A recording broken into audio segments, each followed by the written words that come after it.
وما انی مہاجر الی ربی، میں اللہ کی طرف ہجرت کرنا چاہتا ہوں، اللہ کی طرف ہجرت کرنا چاہتا ہوں۔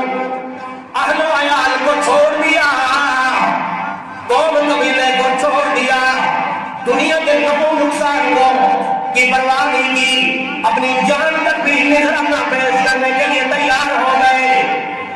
حضرت ابراہیم خلیل اللہ علیہ السلام روانہ ہو گئے، راستے کے اندر پہنچے، ایک ظالم جابر بادشاہ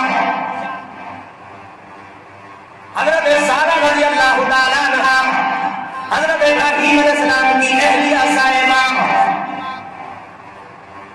دو آدمی ایمان لائے، سارہ حضرت لوط علیہ السلام بھتیجا، بعد میں اللہ نے اس کو نبوت عطا کی۔ راستے میں پہنچے اور بادشاہ نے کہا یہ سعد عام کی عورت کون ہے؟ کہا یہ میری اسلامی بہن ہے، اسلامی بہن ہے، کیونکہ بہن کو وہ کچھ نہیں کہتا، بیویوں کو وہ قبضے میں نہیں لیتے۔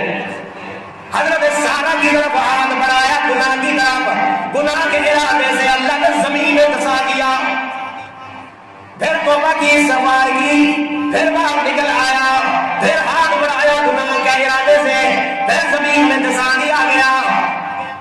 3 بار ایسے ہوا، متاثر ہوا اور اپنی بیٹی حضرت ہاجرہ رضی اللہ تعالیٰ عنہ ساتھ روانہ کی کہ آپ کی خدمت کرنے والی ہوگی، 2 بیوی ہوگی۔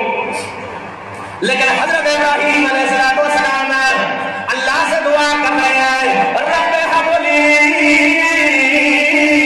من الصالحین، اللہ تیرے دربار میں میری دعائیں دلائے، اللہ نیک صالح اولاد نصیب فرما۔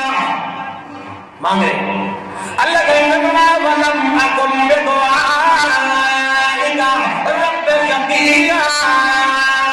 حضرت ابراہیم علیہ السلام 87 سال ہو گئے ہیں، اللہ سے بیٹا مانگ رہے ہیں۔ اب بڑے دعا کی دیکھیں کتنی جامع دعا ہے، دعا مانگ رہے ہیں رب ہب لی من الصالحین